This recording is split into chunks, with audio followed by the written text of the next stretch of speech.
y'all. Welcome back to another episode of Chats from the Blog Cabin. You know, the show where I virtually invite people into the blog cabin to chat about life. And today we're chatting with Deanne. She's the author of Journey Through Fire and Ice, Shattered Dreams Above the Arctic Circle.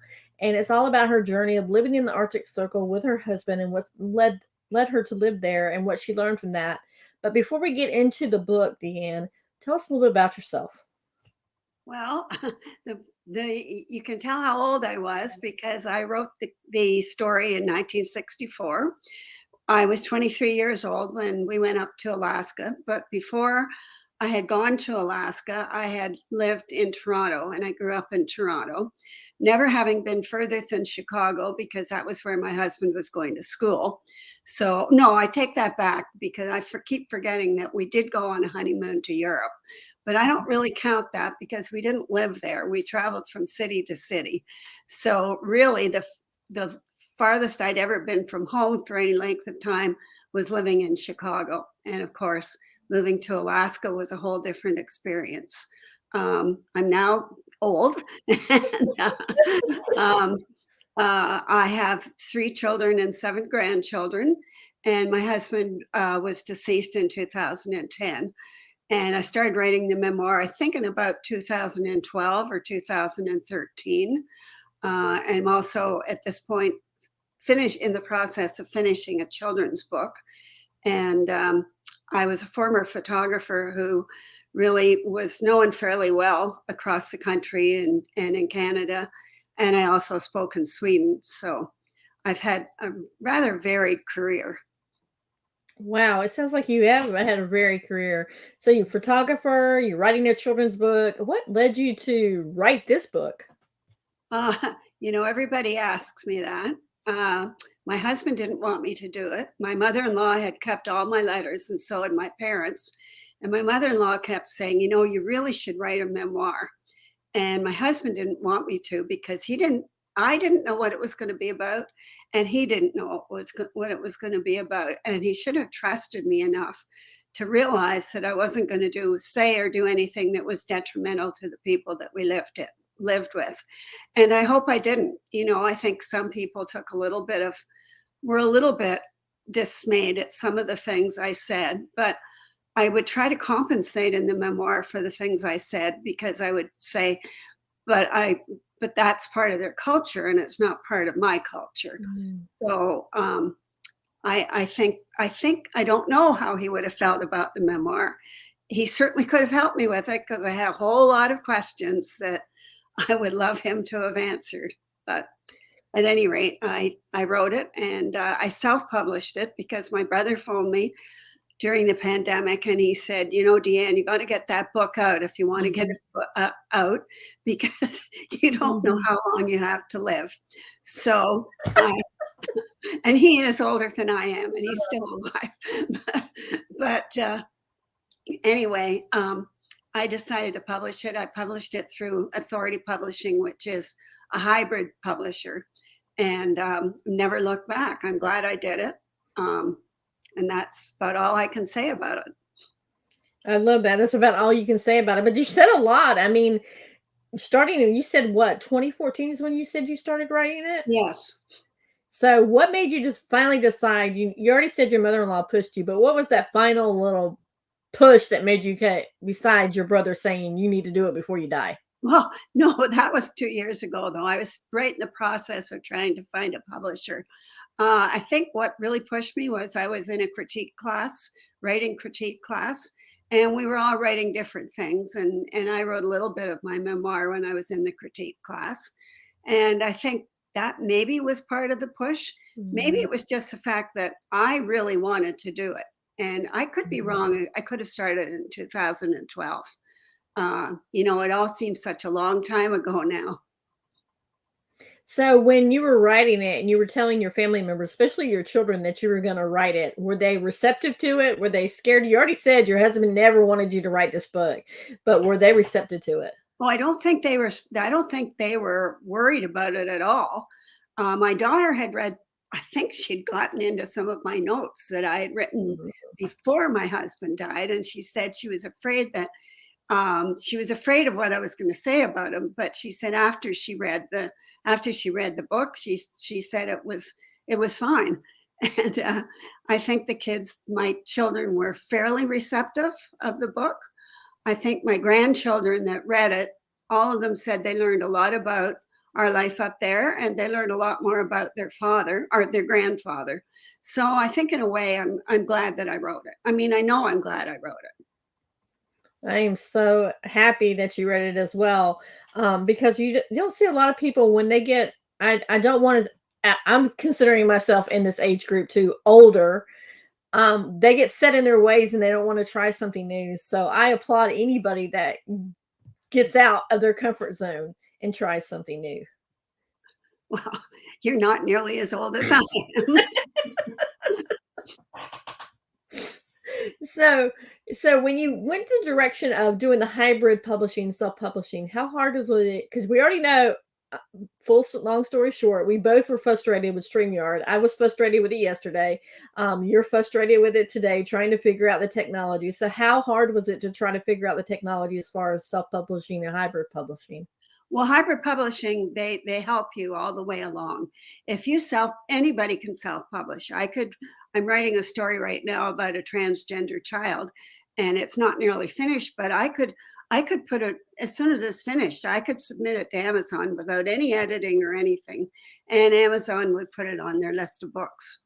So that's the difference between hybrid and self-publishing. It's not exactly, but hybrid at least feels that I think they pretty much want to know about the book, and they want to know that it would be a book they would want to publish. And you just piqued my interest about the book. You're writing about a transgender child. Can we talk about that, or is it too soon to talk about it? Yeah, it's pretty soon to talk about it because I know the beginning and I know the ending, and I'm about maybe halfway through.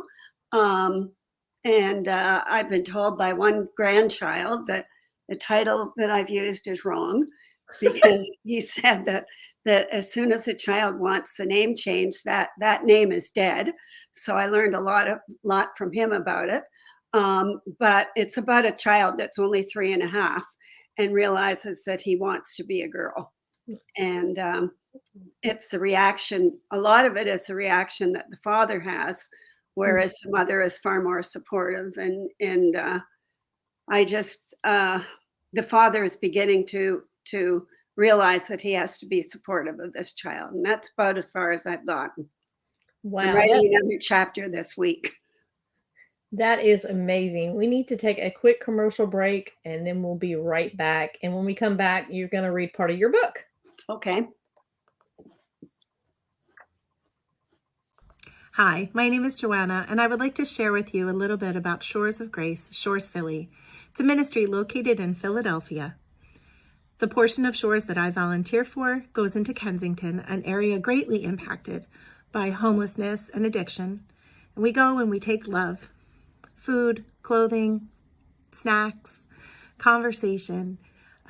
We believe that it is a way that we can meet people right where they are and show them the love of Jesus. We have seen lives changed in big ways and in small ways, and we have built wonderful relationships with the people in the community. We have big plans, more we'd like to do, and we would appreciate any support, either through prayer or through donation. If you would like to donate, you can go to shoresofgrace.com, and in the menu, click on Donate. And we just ask that you put Philly in your donation comments. Thank you. And we are back chatting with Deanne, the author of Journey Through Fire and Ice, Shattered Dreams Above the Arctic Circle. And before we went to break, I said we were going to come back and have you read. So the floor is all yours. Well, you stopped me because I told you this is a rather long chapter. So it's just kind of one of the more exciting chapters of the book, I think.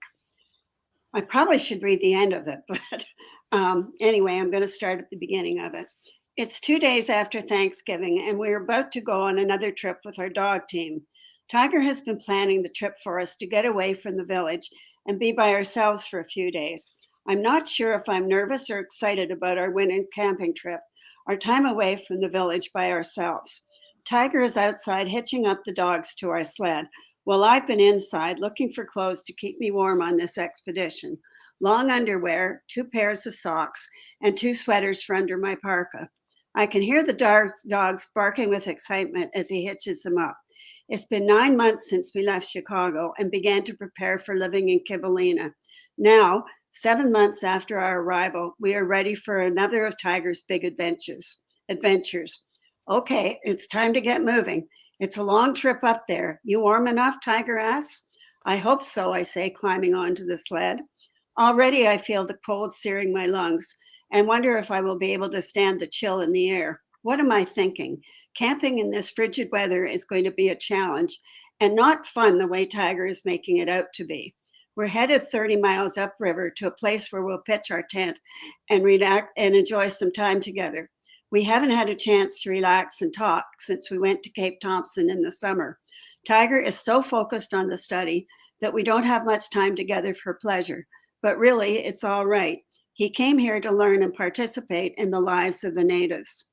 I'm not a big camper. In fact, I've only camped twice in my life, and both of those times were in the summer with Tiger when it was warm. But Tiger's convinced me that midwinter camping is fun.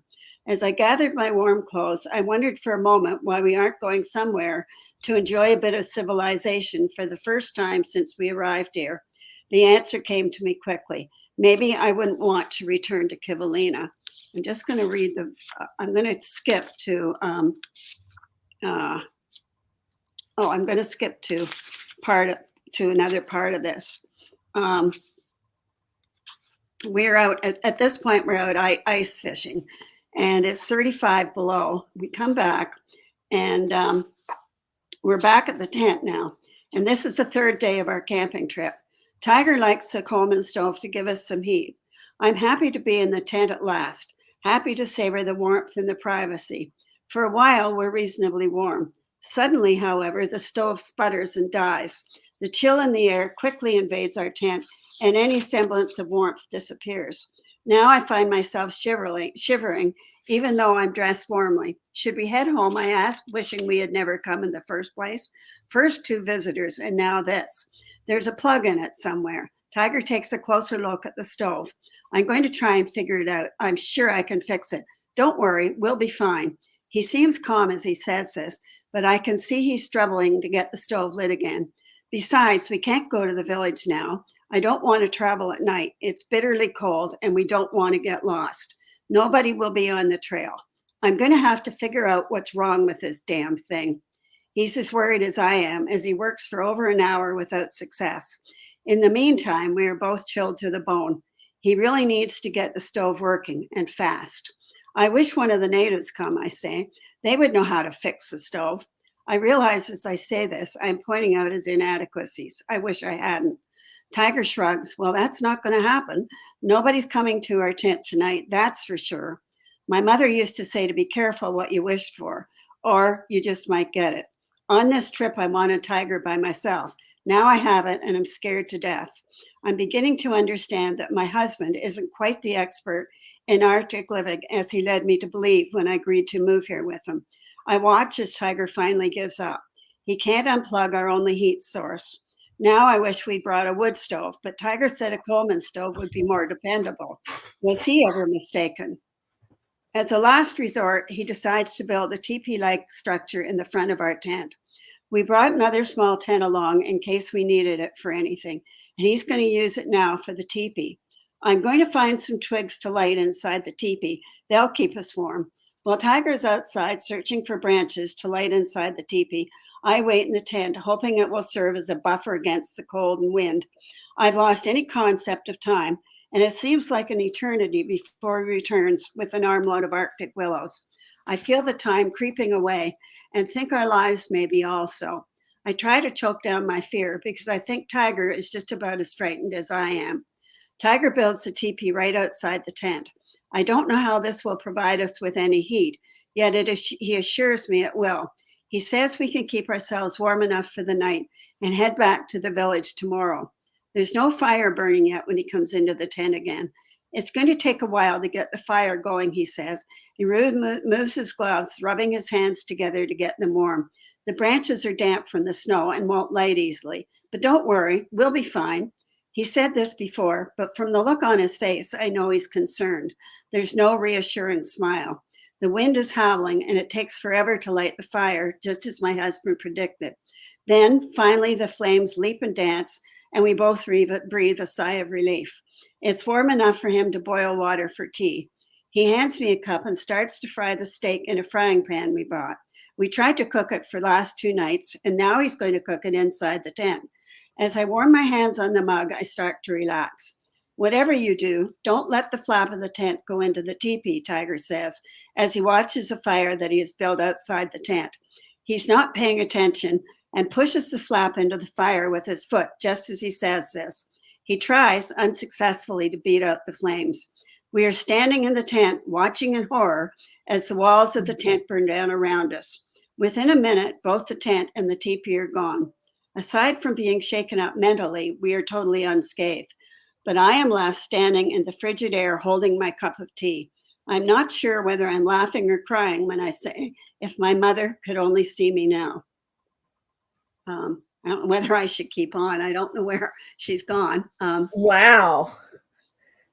I can't even imagine. What made you guys decide to move? You already said it was your husband's idea to move to the Arctic Circle. No, he was doing a dissertation for his PhD in anthropology. And it wasn't, I mean, yes, it was definitely his decision to move to the Arctic. But I knew if I married him that I would be going along with him. And I just didn't realize what I was getting myself into. So what kind of, I know you said in the press release that I got that there was a lot of like different cultural shocks and different things that you had to learn to adapt to. So can you tell us what some of the things? Well, the first thing I had to adapt to was the fact that we were living in a very tiny house. I don't think it was any more than maybe 900 square feet. We had 3 small rooms, a tiny bedroom that fit only a twin bed, a living room that held, a couch, a rocking chair, and my husband's desk. And then we had a kitchen with a wood stove, oil tank that held our water, and a wash tub where I did the washing and where we could take baths. So we would take a bath in the wash tub if and when we had enough water. We didn't have any electricity. We only got mail when the mail plane came in. And sometimes when the weather was bad, the mail plane wouldn't even get back. But I had to adjust to a culture that I had never been part of. And I think that was the most difficult thing of the whole journey that we took. I had to learn to skin seals with the other women, and at least butcher them and scrape them so that the blubber was rendered into seal oil. I had to skin and dry the fish with the other women. And basically, I lived the life of a Native woman, except that my life was more luxurious than their life was. Occasionally, we would eat meat that wasn't our food, that wasn't Native food. And I always knew that I always knew I could go home if I really wanted to. There was no way of getting home except by plane or by dog team in the winter. And in the summer, of course, we could take a boat and go down to the nearest large village that had an airport, and that was Kotzebue. And I could have taken a plane home from there, but I didn't. Well, I can't even imagine. It's like you're stuck in even though it's another time zone almost, because you're so used to the modern amenities, and then all of a sudden you get stuck somewhere where, like you said, you didn't know if you're going to have enough water, and you have a wood stove and no electricity. I can't even imagine. Well, it was an oil stove actually, but that's beside the point, because of course it had it heated our house, and we did the cooking in the stove. So I baked bread almost every day, and I don't know how I did it, because I really don't know what the temperature was or anything, but I did bake bread. I baked cookies. I did all sorts of things like that. And I guess you just learn as you go along, because certainly the natives were quite adept at doing all the things that I had to learn to do. Now, how adaptive were they to welcoming you into their community? Were they kind of like... Not. Not really. I think they were very suspicious of white women because I think a lot of women had come in and turned up their noses at the way the natives lived and told them that they were dirty and had to change their ways. Well, that was part of their culture. And after I arrived, and I have to admit, when I first arrived in Kotzebue, which was the first place we went to, and we were there for 5 days, I thought, these people need to be trained. They need to learn how to keep themselves clean. And then when I got up to Kivalina, I realized that it was next to impossible. You know, the water, there was no water except for the water that people would go and get. You know, we went upriver in the spring and would fill an oil tank full of water. And then we'd haul our water by buckets to our other oil tank that was in the house. And of course, that's what the natives did as well. And in the winter, ice was cut in big chunks and filled into the oil tank. It was a clean oil tank, by the way. And I kind of figured that much. I realized, you know, I realized after we got up there that it was really difficult. My whole standard of living changed completely when we lived up there. I'll tell you though, it wasn't hard to adapt when I got home. There was nothing nicer than taking a hot shower and being able to wash my hair. So looking back, now that you know everything that you know, would you do that again if you were your younger self? Would you tell your younger self to do it, or would you say no? Well, if I could change what happened, my husband was badly burned. And if I could change what happened up there, yes, I would definitely do it again. And it was an experience that very few women have ever experienced. And I'm happy that I experienced it. But I'm not happy that he was in the accident that he was in. And of course, if I could change that, yes, I would do it. Now, knowing what I know, I would do it in a heartbeat. But the trouble is that when you do something new, you don't know what you're getting yourself into. And so really, I would be young then, and I don't know. That's a hard question to answer. Was there ever a point when you went and you were like, what did I get myself into? I'm taking the next whatever flight, dog sled, whatever, out of here? Well, all my friends said that after the first night that I was there, they would have gone home on the next plane. But every time that something traumatic happened to me, I would be sick for a couple of days. And of course, it was all psychological. And finally, my husband decided that I should go home. And he got me a plane trip as far as Chicago. And I didn't know where I was going from there. I didn't even know if my parents were home or if they were traveling. Much as his parents loved me, didn't think they would be very happy for me to land on their doorstep. And I didn't know where I'd go. And then I thought, you know, if I leave, probably I'm going to be leaving my marriage, and I'm not leaving. So I stayed. I love that. Now you talk about your husband's accident of being badly burned. Can you tell us about that? Well, it was 6 days after the camping trip that I read about. And he had just said to me, would you like to go to Anchorage after Christmas? I never thought he would ever want to leave the village. And I was just fantasizing about the wonderful trip that we were going to take to Anchorage. And I was getting dinner ready, and I put it on the table.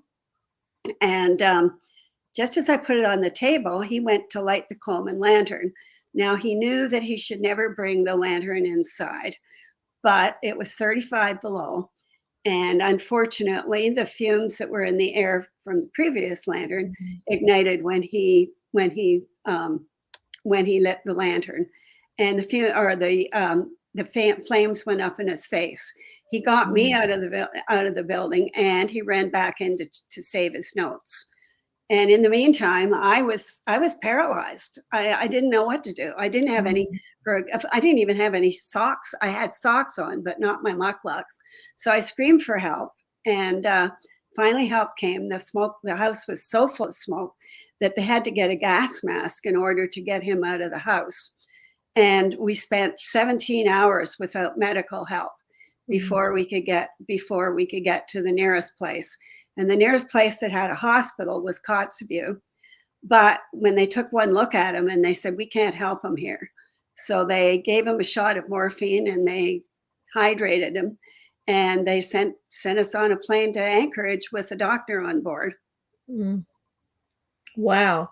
And how many days were you guys in the hospital? And then what became after that? He was in the hospital from the 7th until the 16th of December. And the doctor there, who was a wonderful, wonderful man, the doctor there had said that we needed to go someplace where we would find a good plastic surgeon. And it happened that there was a plastic surgeon in Harrisburg where my in-laws lived. And he had put together the men after the Korean War. Now, of course, back then, it was very hard to, to repair a person, Mhm. with bad burns. Now I think it's a lot easier. But at any rate, we returned to Harrisburg. He almost died of pneumonia after we returned. And, we had several scary times, but he survived, and he was determined that the minute he was well enough, and it was the minute he was well enough, that we would return to Alaska. So we returned in the middle of May in 1965. Wow, I can't even imagine going through all that and then returning back to the place. What was going through your mind when you said, okay, he said, okay, we're going back. What was going through your mind? Well, obviously, I didn't want to go. And I really didn't want to spend another winter. And he was determined that we were going to spend another winter. Well, we couldn't rent the house that we had rented before because the person didn't trust us, even though my husband was going to have a generator put in so that we'd have electricity. But he didn't trust us. So we had to live in a tent for the summer. And I think, and we totally changed the way we did the study. My husband interviewed the men and I interviewed the women, and we didn't participate in as many of the activities. And I think my husband realized that we couldn't spend the winter up there because we didn't have a place to stay. Mhm. I felt badly because I think that if he hadn't had me along with him, he would have lived with one of the natives and he would have been as happy as a clam doing that. So I felt badly about that. But, we had married each other for better or for worse. And so I guess in his mind, it was the worst scenario was that we were going to have to return to Harrisburg, which we did. And he spent a year having plastic surgery done in Harrisburg. So how did he finish out his degree? Yeah. Oh, yes. Yeah. And in 1966, we moved to Winnipeg, Manitoba. And we lived there until we went back up to Alaska in 1969, 1970 with two of our children. They were 1 and 3 at that time. Wow. What compelled you guys to bring your kids back? Just to show them the kind of culture, the different. Oh, no, they were way too young. They didn't have a clue. No, it was his idea. I wasn't too, I don't even remember. I think he just said, well, we're going. And I don't know if I guess I just thought, well, I guess we're going. Now, we did have electricity. We didn't have running water. He had promised me electricity, running water, and a telephone. Well, we did get electricity. And 1 out of 3 is not bad. one One out out of of three. 3 is not bad. Well, it could have been worse, I guess. Yeah, it could have been no electricity and having to go through. And if that had happened, you would have had to deal with 2 small kids. And I can't even imagine. So, what was going through your mind when your husband had this awful accident? I'm sure you were scared to death. Well, I thought he was going to die. And I don't know. I didn't know what I was going to do if he died. That's a terrible thing to say. And then, of course, I had no idea whether he would end up as an invalid. He didn't end up as an invalid, but his lungs were badly damaged, and he lived. He lived all of his life with very badly damaged lungs. But he was never an invalid, and he was a very he really handled the fact that he'd been a very handsome man, and although he wasn't, he didn't look terrible. He certainly, people were very aware that he was scarred and looked different from anybody else, but he was really brave. He went out and faced the public and taught at the University of Manitoba, and he really was quite an exceptional person. And you have to be an exceptional person as well to be married to someone to actually just take off whatever you're doing and move to someplace unknown with no running water, no electricity, basically nothing, no way of communicating. And it's just you and him. You had to rely on each other a lot too, right? Well, yes, I guess that's true. Although he was very, very involved in his study. And he'd gone up there before as a bachelor. And I don't think he realized quite what it was going to be like to bring a wife along. So his life was a little different than up there, was a little different than he thought it was going to be. But after his accident, we ended up spending a lot more time together. And I think both of us became stronger people because of that. I love that. So, what did you learn that made you, how's the word? What's the phrase I need to look for? Um, as you were going through these struggles, what did you learn about yourself? I didn't really learn anything about myself until he was burned.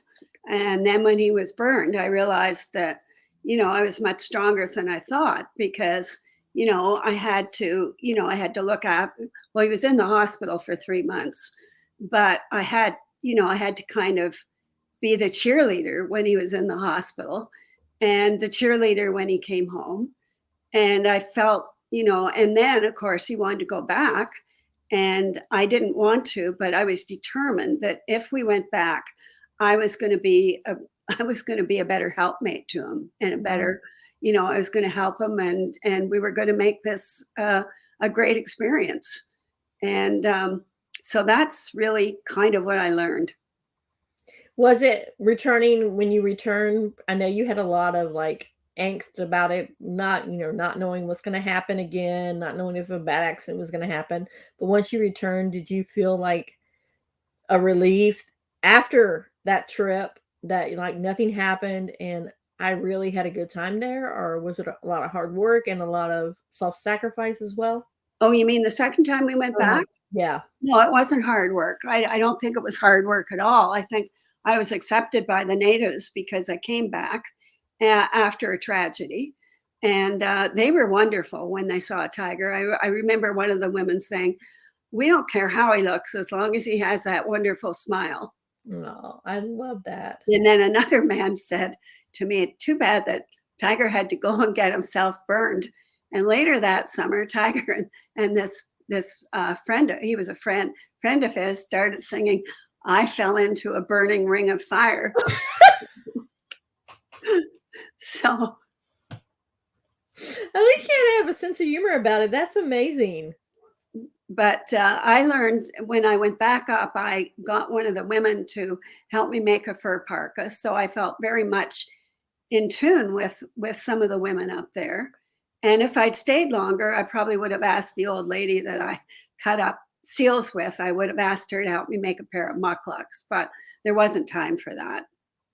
I love that. So now we're getting to the part where, you're writing your book, you've actually written it, it's in the manuscript form. Do you hand it to your kids to read, to let them read it first, No, or do you publish no, it first? I didn't.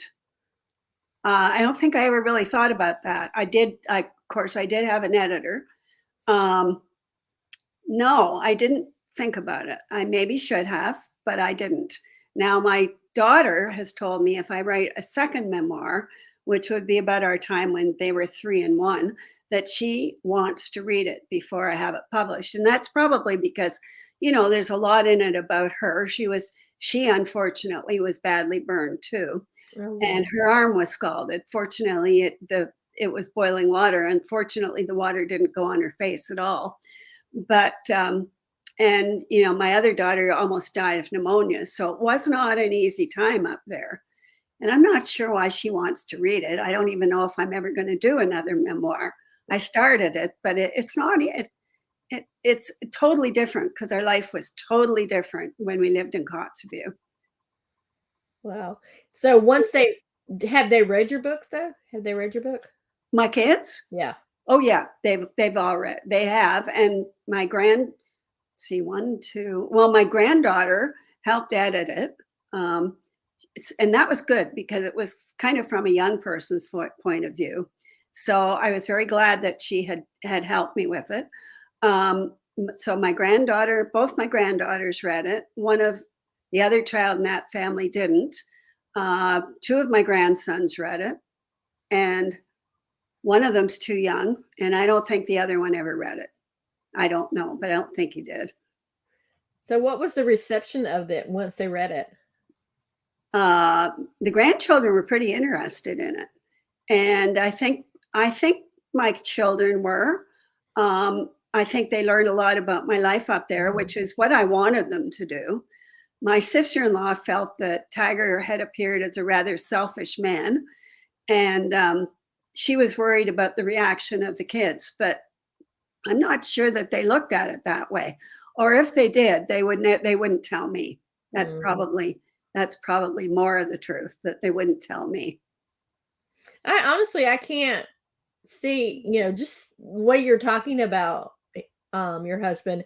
I don't see him as a selfish man. I see him as someone who had a passion for what he did for a living and just kind of had blinders on as far as that passion goes, that he wanted to get stuff done and do this research. So that's the only thing I see. Well, you are absolutely right about that. I mean, really, he was passionate about his work. And in a way, I used to think that his work was his wife and I was his mistress. I love that. Now, you talked about, you're writing a children's book, which I'm assuming, is that the one with the transgender child, or is that something totally different? What, the children's story?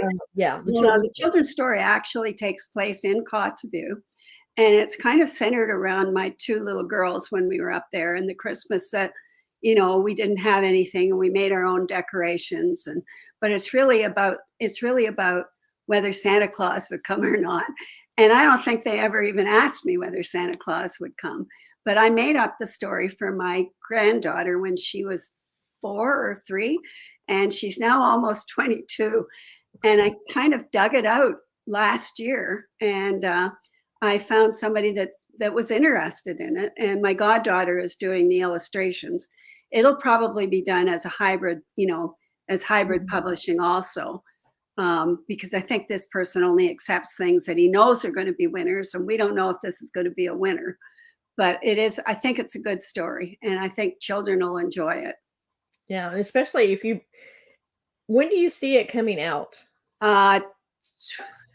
He wasn't sure. I talked to him the other day.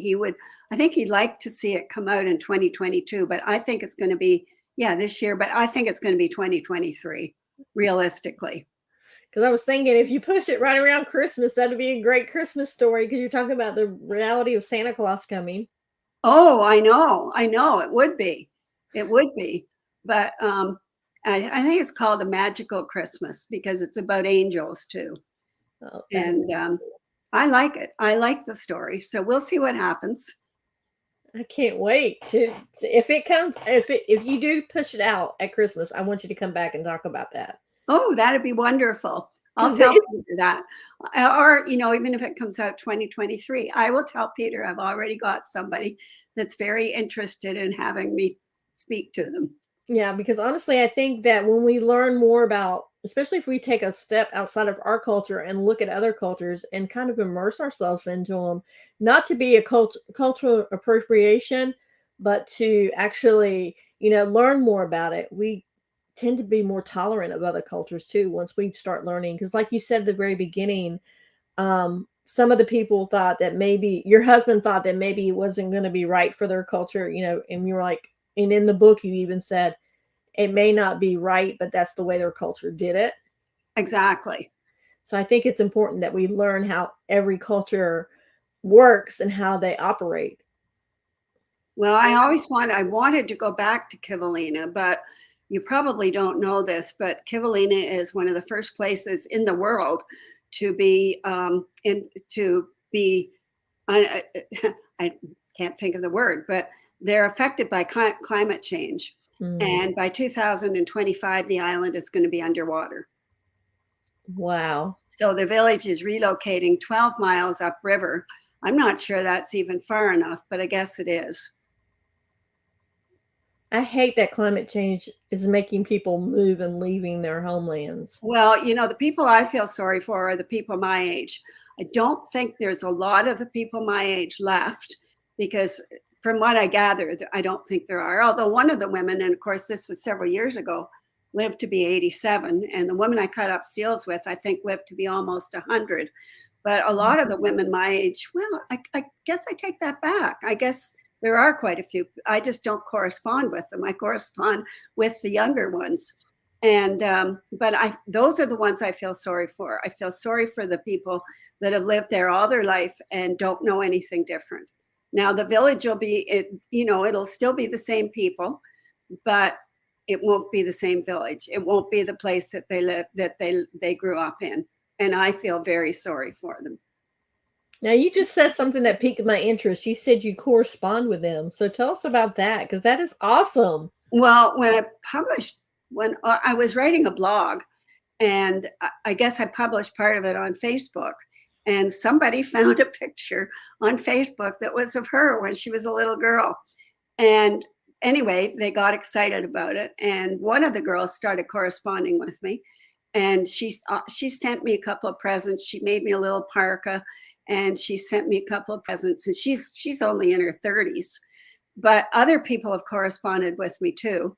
And it's been really interesting because I've learned so much about their culture that I didn't know when we were up there. For example, when we almost lost our lives in the fire that we had in the tent. Apparently what people do up there is they bury themselves in the snow, and the snow insulates them until somebody comes along and finds them. I couldn't have done that. I just know I couldn't have done that. Yep, I totally agree. I don't think I could have done that either. Just the thought of being in the snow would have freaked me out. Yeah, me too. So is there one, our time is almost up. Before we talk about where people can find you at and stuff, is there one last little nugget, one last thing you want people to remember if they only remember one thing from our conversation? I suppose the one thing I would like them to remember is that, there are wonderful people in every culture. And if you learn to live with them and accept their culture, you're going to find that you're much happier as a person, and they're much more responsive to you as a person. I think that's one of the main things I learned. Yeah, I love that. Now, your book is called Journey Through Fire and Ice, Shattered Dreams Above the Arctic Circle, and you can find that on Amazon and anywhere else you can find it at. Well, you can buy it at any independent bookstore. It has to be ordered. And of course, Barnes and Noble will order it for you as well. I think, and there also is a Kindle version on Amazon. And I don't think your program goes to Canada, but there is the Kobo version, and they can order it through the big bookstore, which I forget what it's called. And they can order it through the big bookstore in Canada as well. And you have a blog, so talk about your blog and where people can find your blog. It's called The Alaska Nobody Knows.